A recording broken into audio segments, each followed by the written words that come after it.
Octobre 2009, la division nationale de lutte contre le hooliganisme est créée. Cette structure de coordination nationale a pour but de lutter efficacement contre les violences périsportives et le hooliganisme, notamment dans les stades de football. Chaque année, elle organise le colloque des correspondants hooliganisme dans une des villes qui possède un club en Ligue 1. Après Le Mans, Lille, Marseille et Reims, c'est donc l'AS Monaco qui a accueilli ce colloque au stade Louis II mardi, en présence notamment du ministre d'État Michel Roger. 2 jours de séminaires et de discussions afin de faire le point sur l'évolution de la délinquance dans le sport, d'échanger sur les moyens mis en œuvre pour y remédier, le tout en présence de tous les acteurs de la sécurité.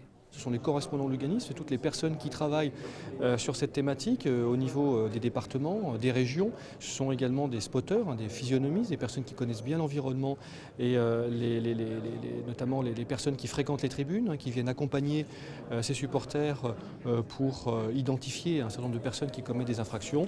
Et ce sont des personnes qui sont dans les stades et qui composent les sections d'intervention rapide. Ce sont des fonctionnaires de police qui sont qui travaillent avec les stadiers en appui pour les aider dans leur mission.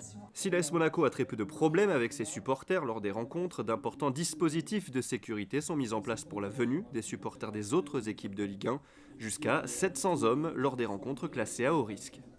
Nous avons des relations avec la Ligue de football professionnel, bien sûr, la Fédération française de football, avec la police nationale française, la gendarmerie nationale française.